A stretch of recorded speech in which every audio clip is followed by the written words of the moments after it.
And boom! Hey up, troops. Hey, Wilton here again with another bit. Wait, we gotta change the settings. Get it changed. Unbelievable. What cinema?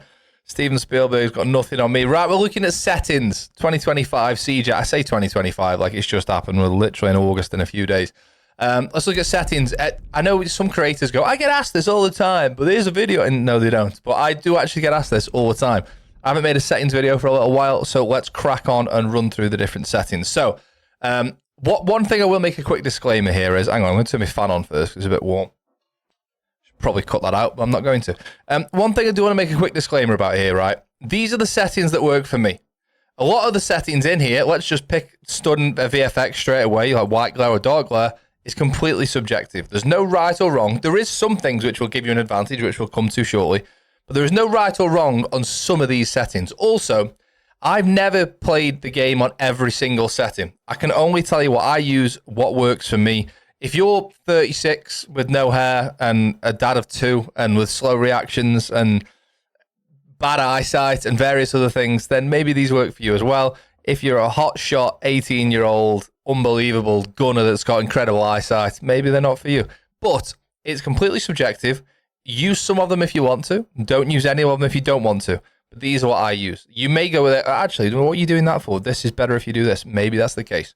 But for me, these work. Disclaimer out the way. Let's crack on. Squad privacy. Loads of options for the first choice here. We put that on invite only. I always have it on invite only. I'd never use anything else. As you may see, it's because we can't use anything else. Right. Ping communication wheel. There's a few of these settings that I'm going to mention which there are no reason not to have on. Ping communication wheel, no reason not to have on. If you just want to ping and just tap a ping, you still does exactly the same thing. The ping communication wheels, if you press and hold the ping button, it'll come up with some more options in a wheel to say breach here, clear here, push here, etc. Thank you, things like that. No reason not to have that on. If you don't want to use your mic in game, you can communicate with people with the ping wheel.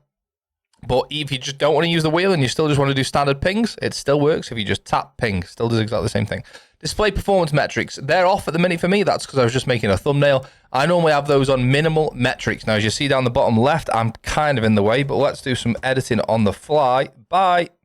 That shows the metrics down the bottom there. It shows your FPS, it shows your ping, shows you what like, software version or whatever that is that you're on. And then you can also change that to show the same details, but in more, the same information, but in more detail. So it just shows you like a bit of a bar. I don't ever use advanced metrics. I just use minimal metrics. It still gives you the same information, just the numbers. I feel like this is a little bit egregious at the bottom of the screen, and I don't really need a bar. Like I'm not looking at that in game anyway. So back to minimal metrics for me. And then a little tip for you: if you want to turn those on and off in game, you can press the hyphen key, which is next to hello.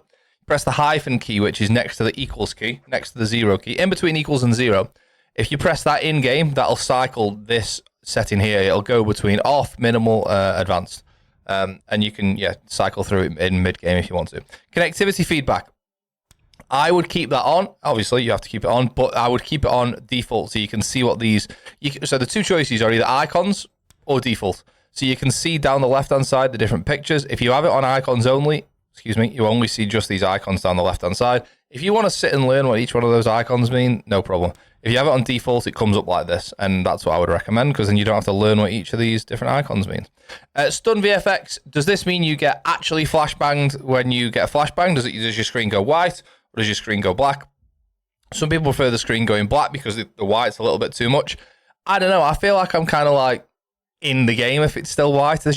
I've tried it on dark glare, and something doesn't sit well with me. I don't enjoy it. It feels like my monitor's gone off. Something just isn't right. White glare, I think it's just I'm accustomed to it, and you're like sort of a bit flashbanged in real life. But dark glare, I feel like the whole system's just like shut down by accident. Tinnitus VFX, I've never used any other one apart from ringing. Again, it's what I'm used to. I think there's certain gadgets in game that, I don't know why, I feel like I'm shouting, sorry. There's certain gadgets in game, like the tinnitus effects, where you go through an Aloe mine or a Zephyr mine or whatever, and I know what that sound is. Do you know what I mean? If I change that now to wave, maybe I wouldn't know what that is. My brain wouldn't just instantly go, that you just walked in an Aloe mine. So I have that on ringing. Cycle inside camera groups. Now, does it show you the different option there? It doesn't explain it now. Okay. So what this means is your different camera groups, let's just use attack, for example.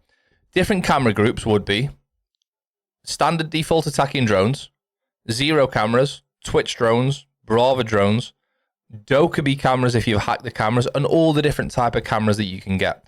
If you have that cycle inside camera groups, you'll own, as you're pressing Q and E or whatever the button is on console, you'll cycle through only the attacker drones. You won't move on to a Zero camera unless you say move to the next group of cameras. So it partitions different types of cameras. If you're on defense, you'd have standard default cams, then you'd have Vault cams, mozzie cameras, bulletproof cameras, and you'd have to manually go between each one. I don't think that's the best option. I think just spamming whatever I'm assuming it must be shoulder buttons surely on console, but spamming Q and E or whatever it is to go through the different cameras is the best way of doing that in my opinion. I don't think having to manually go between the different groups is useful. Diffuser pickup. What this does is you can either have it so you walk over the diffuser and grab it. You can either have it so when you walk over the diffuser, you've got to press a button to grab it, or you can have it on both. How does both work? Great question. Thank you for asking. You can eat microphone crumb. You can do that by both means. If you walk over the diffuser, you'll automatically pick it up. Or if let's just say you're on a doorway and walking over the diffuser would cause you to walk in the way of that door, that you'd be seen from the doorway. So if you have it on both, you can also pick it up from a distance, depending. You've got to be close enough to pick it up, obviously, but you can still pick it up manually.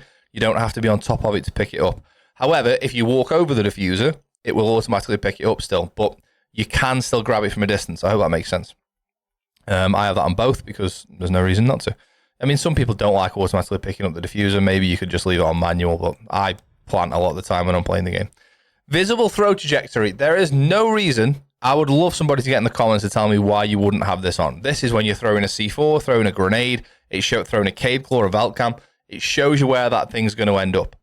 There is no reason not to have this on, in my humble opinion. It helps you with C4 lineups. It helps you throwing cams to make sure they go in the right place. There's no reason not to have that on. You can either have it on or off. Get it on. Drone after prep. This is probably the most important one here, in my opinion. Excuse me, I've just had a donut for me pudding. Drone after prep is at the end of the prep phase. If you're on your drone, the action phase starts. The game will automatically take you off your drone if you're on automatic. Semi-automatic is if you're not on your own drone, it will automatically take you away. So if you've lost your drone or if you've pre-placed your drone, you're watching someone else's drone, as soon as the prep phase ends, it'll take you off that drone. Manual is you will stay on that drone after the prep phase ends, and only when you want to press the get off the drone button, I think it's number 5 for us on PC. It's weird that I don't know that. I just know where the button is. Then you will come off the drone when you manually leave the drone. Manual is better. 2 reasons. 1, if you're watching someone's drone in the prep phase, you want to make sure no one crosses a certain area. You want to be able to say, I'm ready to come off that drone. You don't want to be taken. The minute you come off it on automatic and then you want to get back on the drone again, that split second someone could have gone past. Also, when it comes to throwing a drone, this is important. When you throw the drone on the floor, if you've got it in automatic, you'll automatically go into that drone straight away. Now, that can be problematic because you might want to throw a drone on the floor for a flank drone just to watch your back, but you don't want to actually watch that drone yourself. It's just for someone else to watch. So if you've got it in automatic, you throw the drone down, you instantly go on your cams. You don't want that. If you have it on manual, you throw the drone down, but you don't go on your cams straight away. Now, that's good for 2 reasons. 1, you can throw a flank drone down without having to go on it, but 2, you can drone bait people. If you've got no utility, I don't know what that is, no utility left in a round and you need to peek a corner, you can, if you've got a drone left, obviously, you can throw a drone through the door and then swing. Now, why that's good is because if a drone comes through the door, typically a defender will go down and look to the floor and shoot the drone. Just as they do that, you swing the door and their crosshairs in the wrong place.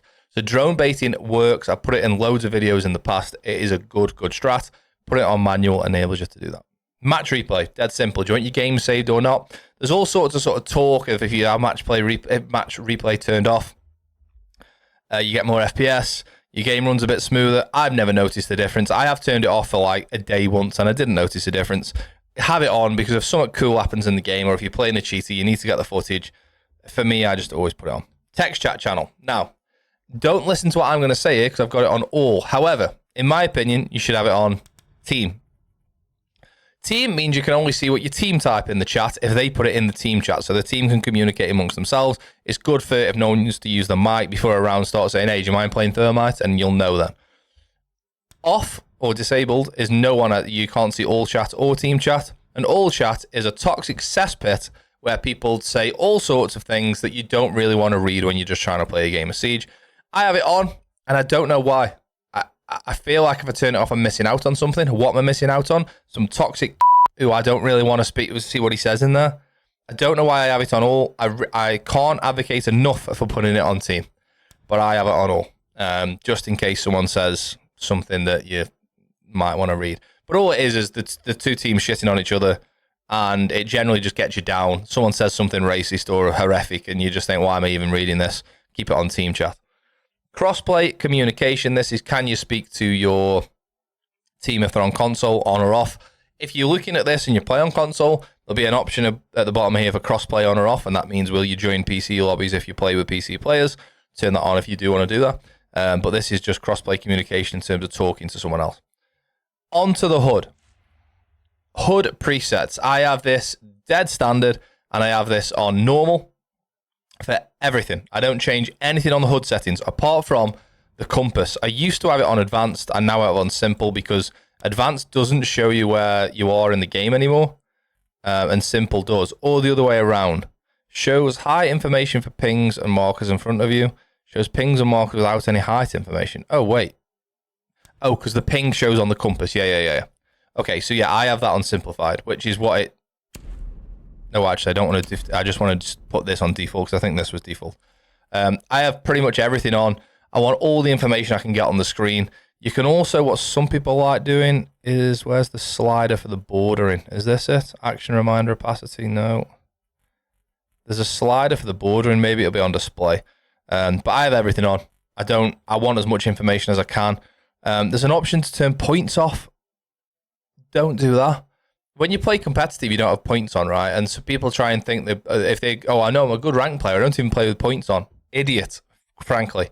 Have the points on. You'll know if you throw a grenade through a door to try and destroy a Banshee. You don't know if you've destroyed it if you haven't got the points on. Your grenade might roll too far. Put the points on. It gives you free information to help you win games. When you're playing in comp, you can't play with points on, but there's no reason not to in ranked. So HUD, dead easy for me. If you ever want to make Siege thumbnails, go to cinematic, and that'll turn everything off on the HUD. I have it on normal. So sometimes what I'll do is I'll go to cinematic, I turn the display metrics off at the bottom to do a thumbnail screenshot, and then put it back on normal afterwards. Audio. Right, this is an interesting one. English. Obviously, if you're a different language, pick a different language. Subtitles, I don't have it on. Dynamic range. So basically what this does is compresses everything. Okay, so I did a video not so long back about audio, but dynamic range has changed because it used to be TV, speakers, and night mode, I think. In my opinion, you want the range low. And what that basically means is everything is a similar volume. Reinforcing a wall is going to be a similar volume as someone shooting a shot next door. You running around is going to be a similar sound to someone walking 10 meters away or whatever it might be. I mean, they're not great examples, but if you have dynamic range on high, the things that are closer to you are very, very loud, and you don't hear things that are further away from you. That's probably a bit more realistic, but I'm not into realism. I want to win the game. So if I get an advantage by putting it on low because I can hear someone's footsteps 10 meters away, and I'd hear mine a little bit less, but there's a little bit more, I want that. Whilst I'm here in audio, there's another dynamic range setting in accessibility here that you also want to set to low. I don't know why there's two options for it. Where I felt like the sound was, we've all struggled with getting used to the new sound, which by the way is a lot better than the old sound. We're just not used to it yet, although we're getting there. I had it set on high on this one and low on this one. And I couldn't get used to it. And then I think it was Jess Goat who put on Twitter, put them both on low. I tried that and it's much, much better. So don't forget, with your audio dynamic range, there's another one in accessibility, which we'll get there eventually. Audio. Tinnitus SFX. Again, we've been here. Tinnitus SFX in audio. General. Tinnitus SFX. What happens if you put one of them on ringing and one of them on wave? I don't know. I have them both on ringing. Master volume. Whatever's audio setup you've got is whatever's comfortable. Don't blow your eardrums, is my advice there. I have mine on a slider here as well. So even though it's on 70, I have a Go XLR where I can turn it up and down still. Sound effects volume, I have it all the way. Music volume, I'm kind of over it. I don't have it on. Menu volume, I don't have it on either. Menu SFX, I quite like hearing the sort of tactile. Quite like hearing that, so I have that on. Again, it's completely subjective. Voiceover volume 50, that is for opt for one enemy remaining or whatever it says and all that sort of stuff. Find the bomb, win the round or whatever it says. You'd think after like 6,000 hours I'd know what it says at the start of a round. So that is there. Voiceover presets, you can turn this to be less or more. I don't really, I mean, it tells you down the right hand side here. Critical voiceover such as quips when blinded, grunts when like they're downed and things like that. Or you can have it on all of it, which is where at the start of the round, you know when like the operator banter that came in for CJX, where like Ash will say something to Thermite at the start of the round. I don't mind that. Having it on maximum is fine. You hear the voice lines where like people use gadgets and stuff, like you'll use Thermite and they'll go, big fucking hole coming right up, or Thatcher will go, fucking laser sights, or whatever he says. So I have that on maximum. It doesn't impede you like listening to other things, and I quite like hearing it sometimes. It breaks the game up. HQ voiceover, this is the guy that says, up 4, last enemy remaining. You can have him on or off. Mute on unfocused, as if you tab out, do you still hear the game? I have that on. Chat mic and game, they're just my inputs for my microphone and for where the game comes through into my headset. There's no right or wrong there. It's just whatever setup you've got hardware-wise on your PC. Voice chat volume is the volume of someone else's voice in game. 60 works for me. And I have it on push to talk. You can have it on an open mic, but I don't recommend doing that because your missus will come in and she'll go, do you want a brew? And you go, oh yeah, please, I'd love a brew. Thanks very much. And don't forget, my pants are down the side of the bed. Could you just put in the washing machine? And then someone on the other, like on your team's going, mate, we're pushing CCTV cash here. Can you sort your pants out? Right then, that's audio. Display. So obviously it'll show you GPU there. Again, I don't know what this looks like in console. So a lot of this is relevant for console. A lot of it isn't. So I do apologize for if there's any PC only settings here and console players are trying to follow this, going through the settings going, I can't pick my GPU. I'm on a PS5. So apologies about that. Excuse me, pick your monitor. I've got 2 monitors on there because I mirror my capture card to go into the stream PC. I play on 1440 because that's the monitor I've got, and I play on borderless so I can tab in and tab out seamlessly. I used to play on full screen and it was a bit of a nightmare because when I tabbed in and out, it took like 3 weeks to. Hang on, is that? Yeah, it did change the aspect ratio. If I tab in and tab out, you had to take a week off work to tab in and tab out on full screen for me. So I just have it on borderless. Doesn't affect performance whatsoever. My monitor is 180 hertz refresh rate, so that's on 180 max refresh rate, obviously. Aspect ratio, the tale as old as time. A lot of people play 4:3, 3:2, 16:10, not 5:3, and 16:9 are the most common ones. I play on 4:3. That basically just means how stretched is it, in short. I like playing stretched. I did that when I first started playing. Someone said play on 4:3, it feels right, and it did feel right. I've tried going back to 16:9. I've tried a bit of 3:2. Wasn't a fan. Stayed on 4:3, and it just feels right. VSync, I don't know what this means, and I have it off. Listen, you'll know this when we get to the graphic settings. I haven't got a clue what anti-aliasing and bloody VSync and all the other stuff is. 1 frame, sync renders with monitor's refresh rate. 2 frames, sync renders at half of the monitor's refresh rate. Why would you want that? Sync independent from monitor's refresh rate, fine. I mean, I've never played with that on or off. I am not a technical guy whatsoever. Does that work if you have that on? Maybe, I don't know. FPS limit, I don't know why you'd want that on. Maybe if you've got a PC that overheats if you go over a certain FPS, maybe. I don't know, but I have that off. Widescreen letterbox, I don't even know what that is. The game will render in 16:9 with black bars and more. No, don't want that. That's like when you go to the cinema and you see widescreen at the top and bottom on the black bars. Don't want that. Field of view, this is an interesting one. When I first started playing the game, I spoke to someone who used to play at pro level-ish, like in between T1 and T2, I think. And he's now like an agent for a lot of players. Elegance, you may know him. Elegance SBL, runs SBL management. He's like the agent for a lot of pro players. And I met him in a quick play game on Outback years ago, 5 years ago probably, maybe even more. And I asked him about field of view, and he said play on 84. And I just always have done ever since then. Some people play on 90. I've tried going up to 90. Because I've played on 84 for so long, it just feels like the sweet spot. I do feel like 90 feels a little bit warped. The difference is minimal, really. But just don't play on 60 FOV, which is the standard. It's like a really narrow screen. I prefer 84. It just feels right. HUD display area. This is what I was on about earlier on about the scaling when we were looking at the HUD. So you can bring like the score. So this, hang on, if we put that there, can I? No, it doesn't stay there. So you see the corners at the top there. That would mean, you know what, the match header that says 5v5 across the top, it shows the operators and the match score and the round timer. That would just come in if you did that. And I just don't feel it's right. I want that. I want more of the screen to play the game. I can look to the edge of the screen if I need to see how much ammo I've got left or how much health I've got, or if we're in a 2v3, 2v2. My eyes go from there to there or there to there. Like, it's a 2-inch difference on the monitor. It makes no difference to me. Same in menu display area. It's exactly the same, but it's just on the menu instead. You can see where the menu display area is now. In fact, let's test it. Move it down to there. Why would you want that? Why do I need my menu to be smaller? I don't know. So no, not for me.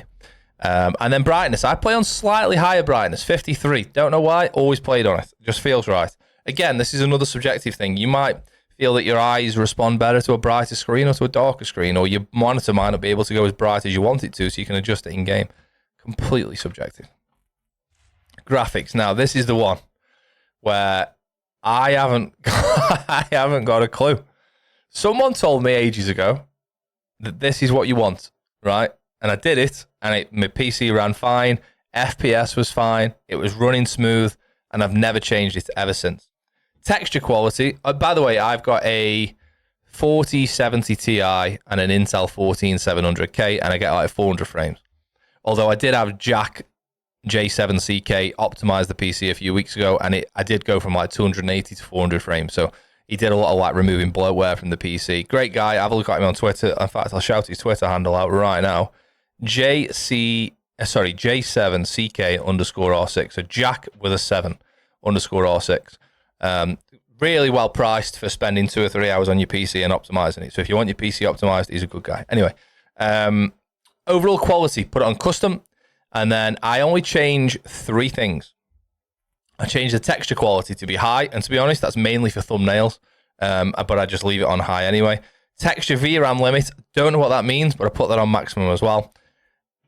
Excuse me. Level of LOD is level of detail. I want to say line of detail then. Level of detail and shadows. I have that on ultra, although apparently LOD doesn't really matter whether you're on very high or ultra, and it does change a little bit of your GPU usage. And then shadow quality, again, I have that on very high. It moves the GPU usage a tiny little bit. Everything else I have on low. So if I want to do my settings, what I would do is I would set everything to low, and then I would put texture quality on very high, VRAM on very high, LOD on ultra, shadow on very high, and apply. And that's my settings done. There's one more thing to do at the bottom, which are these 2 scalers here, which I've moved both to 100. One, sharpness and render scaling. Not really sure what either. Well, I know what sharpness means, but I'm not really sure what render scaling means. Everything else is off or low. So I set everything to low. I change texture quality to very high, LOD quality to ultra, shadow quality to very high. Everything else, as you see here, is low or off. And then the 2 scales at the bottom up to 100. I feel like the game still looks good. Still feels really good. Still feels crisp, responsive. 400 FPS these days. Was 280. Feel like it feels fine. Controls. Drone speed boost. You want that on hold, in my opinion. So that's when you're using your speed boost. If you press and hold shift, the minute you let go of shift is when the boost will stop. If you have it on toggle, it's like sprint toggle. You got to press or release to start the boost. Keep it on hold, in my opinion. Raw input you want off. Mouse look inversion. There's no one in the world who plays with that on. If you play with mouse inversion on, let me know. Prove it. Show me, somehow evidence the fact. Don't just take a picture of you having disabled and then show me you in game, because you could have changed it. I don't know how you'd show me the 2. There's no way anyone plays with that on, in my opinion. Mouse sensitivity, right? This is a bit of a tricky one to explain. I don't play on 83 cents. I play on 400 DPI, and I have a multiplier in the settings that changes my settings. So instead of it being 1 to 100, it equates to 1 to 10. So I am essentially playing on 8.3. So if I wanted to play on like 12 cents, I couldn't with the multiplier that I've got, because my cents only goes up to 10. But why the multiplier is good is because I feel like 8's a little bit too slow and 9's a little bit too fast. So I play 8.3. I sometimes go up to 8.5, but I generally stay around 8.3. Feels right. Mouse sensitivity. This is the old Shadow Legacy sense converter. 35, 59, 60, 61, 93. My ADS sensitivity is roughly half or slightly more than half of my standard sensitivity. So the way I have it is on 400 DPI and 8.3. If I go from the middle of my mouse mat to the edge of my mouse mat, that's a 180.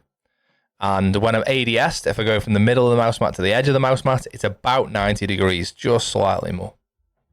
It's good to know these things, right? Because when you go into another game, you can like just put your mouse in the middle of your pad and go to the edge of your screen and notice roughly what degrees you turn. Do you do a 360, a 180, a 270, 90 degrees, whatever?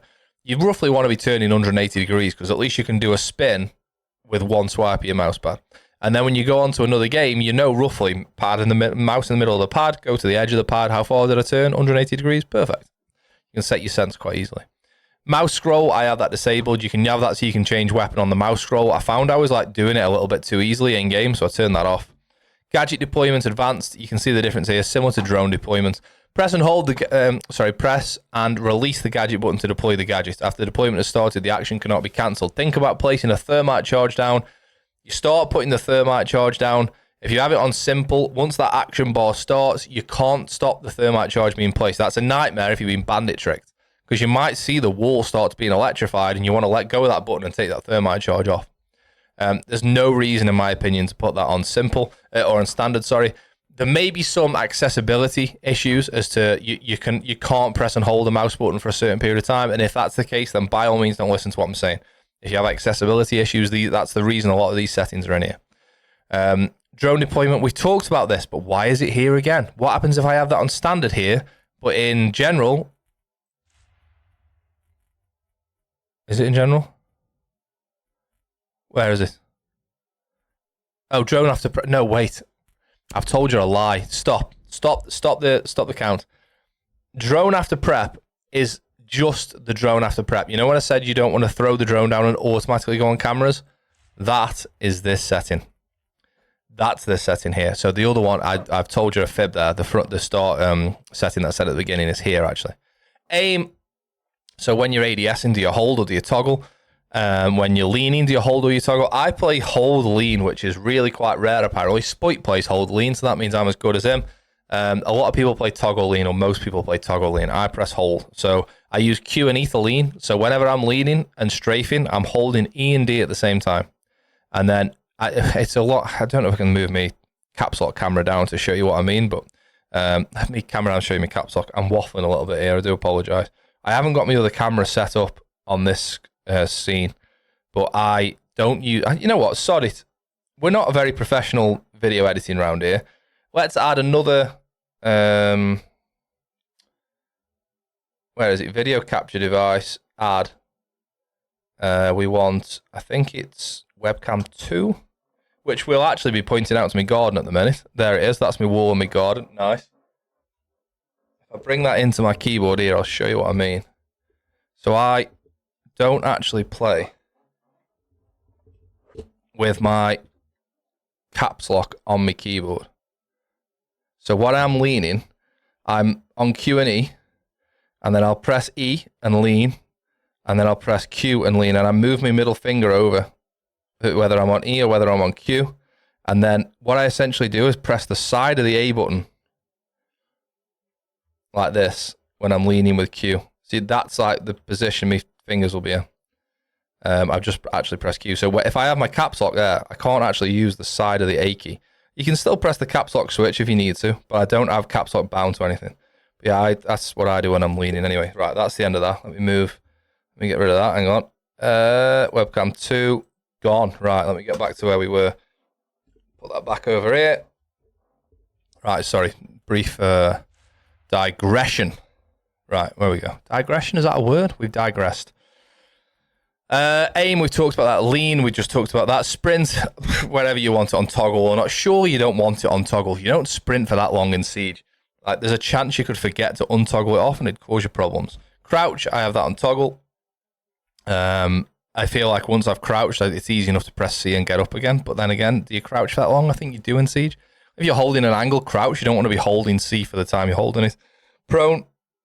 Wait, Yeah, toggle. I have that on prone. Also on toggle. You don't want to be holding to prone. You're holding an angle prone. You've got to keep your finger on prone whilst you're trying to lean and aim at the same time. Not for me. Walking on hold. I walk for maybe slow walk for like 5 or 6 meters up a staircase or something. I don't mind having it on hold. And that is that. Oh no, wait. Controller options. Not for me, boys, I'm afraid. Don't know anything about controller options like dead zones. And I mean, look at the settings, you boys. Look, you get charts. I've never looked at this. I've never scrolled this far down.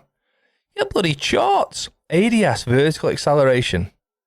ADS, acceleration delay.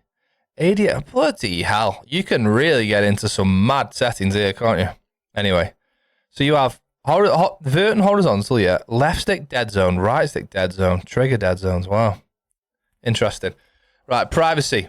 Streamer name. I don't think this is a great feature, to be honest. I think you should have to link your Twitch to your Uplay account and know if you're streaming to use this, because this is just abused by people who want to say horrible things and not be known by their actual name. Excuse me, I had to sniff there.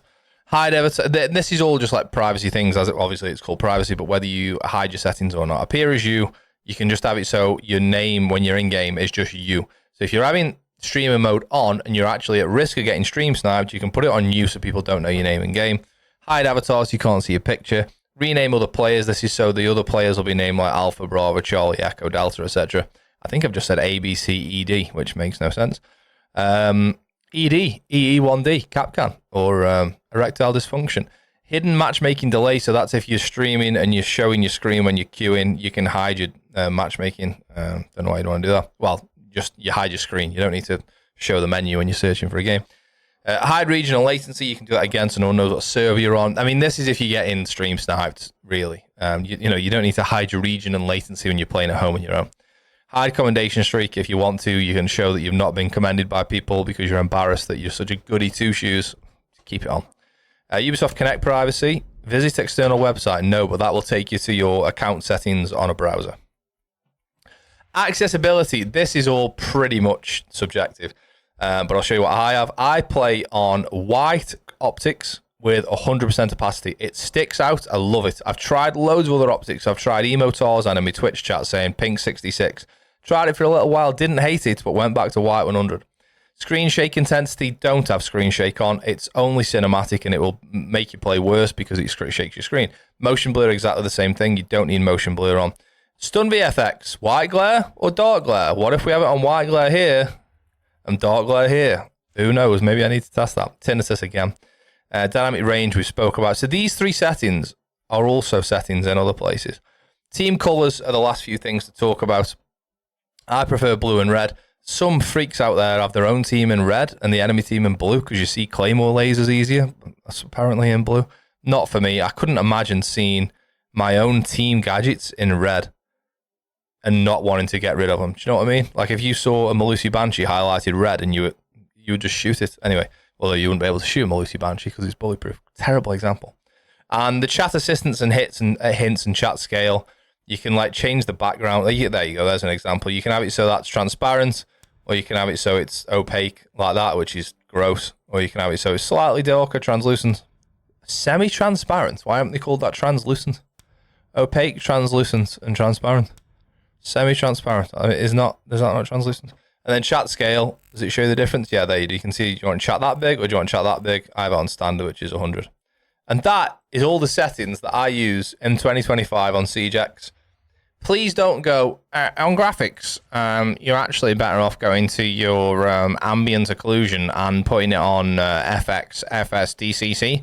And your anti-aliasing is actually better off if you have it on TAA and over my head, man. I'm too old to learn that sort of stuff. Although, in fairness, if there's something obvious that you think I've got wrong, then by all means, let me know. But again, coming back to the disclaimer at the beginning of the video, it's very subjective. What I think works for me, light glare, dark glare, whatever, might not work for you. Dynamic range, you might prefer the sort of things closer to you really loud and the things further away a bit quieter. I prefer everything being one sort of level so I can have a better idea of where things are. Anyway, thanks as always for getting involved with the channel. The settings video is dead easy. I don't actually have to come up with anything creative and do any Siege related stuff. I just scroll through a settings menu. It's a dream to make. It's taken me, what, how long are we in this video now? Have I even pressed record? Yeah, we're 35 minutes of been talking about bloody settings. Sorry about that, guys. Right, as always, thank you for getting involved with the channel. Like, comment, subscribe, and all the good stuff that helps me out. I very much appreciate it. I'll see you next time. All the very best.